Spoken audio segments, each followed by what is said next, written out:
জামায়াতের একজন অসভ্য মহিলা এভাবে কথাগুলো বলতেছে। প্রিয় ভাই, কেন ভাই কথাগুলো বলতেছে? ওনার মুখ থেকে কথাগুলো শুনবেন, ভিডিওটি শেয়ার করবেন। জামায়াতের একজন অসভ্য মহিলা, নাম হচ্ছে সাউদা সুমি। বেশ কিছু কারণে তাকে গ্রেপ্তার করা হয়েছিল, আবার তাকে দেখলাম ছেড়ে দিছে। এই মহিলা ভুয়া ফটোকার্ড তৈরি করে বেশ অপতথ্য ছড়ায়। তার ছড়ানো কিছু অপতথ্য আমি আপনাদেরকে একটু পড়ে শোনাই। জাইমা রহমানকে নিয়ে তার বাবা তারেক রহমান গেছে মুভি দেখতে। সেই ফটোকার্ড শেয়ার করে তিনি জাইমাকে জামাই বানাই ফেলছে। আচ্ছা, বাবা মেয়ের ঘুরতে যাওয়া কোনো অসভ্য ছাড়া এই বিষয় নিয়েও কেউ টিটকারি করতে পারে? এরপরে শামা ওবায়দের একটা ফটো শেয়ার করে তিনি লিখছে, সাবেক নর্তকী মমতা জেলে তো আর একজন সংসদে। আচ্ছা, শামা ওবায়দ ইনি কি সংসদে গিয়ে নাইচা দেখাইছে না গান গাইছিল? তো আপনি কোন ভিত্তিতে তাকে নর্তকী বললেন? এখন আমি একটা কথা বলি, শামা ওবায়দ যদি নর্তকী হয় তাহলে আপনাদের মতো সাউদারা হচ্ছে নর্তকী প্রো ম্যাক্স।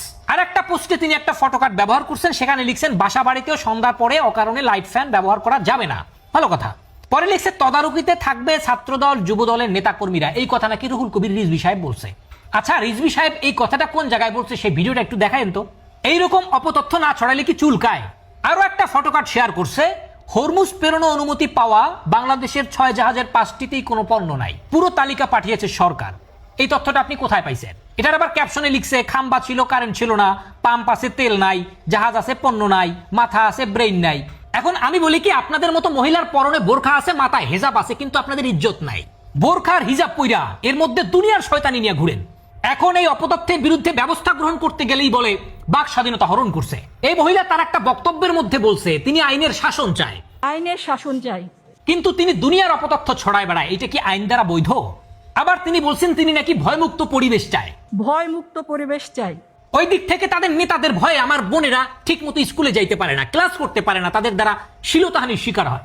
আমার প্রবাসী ভাইদের স্ত্রীরা ঠিক মতো বাসায় থাকতে পারে না তাদের ভয়ে। আজকে দেখলাম সালাউদ্দিন আম্মার তিনি একটি পোস্ট করছে, ফটো একটা বানাই দিছে, বলছে বাক স্বাধীনতার আরেক নাম শেখ তারেক রহমান। আর একটা ছেলে নাজমুল ইসলাম জিকু, তিনি একটা পোস্ট শেয়ার করছে, তারেক রহমান শুয়ে আছে। আর যেই কথাগুলো লিখছে এই কথাগুলো ভাই আমি এখন পড়তে পারবো না, আপনারা একটু ভিডিও পজ করে একটু পড়ে নিয়েন। এখন বলেন এই অসভ্যদের এই সকল কর্মকাণ্ডকে কি আপনি বাক স্বাধীনতা বলবেন? এখন ধরেন এদের আম্মাদের এক একটা ছবি এআই দিয়া উলঙ্গ কইরা যদি বিলবোর্ডে রাস্তার মাঝখানে টানায় দেই, তাহলে সেটা কি বাক স্বাধীনতা হবে?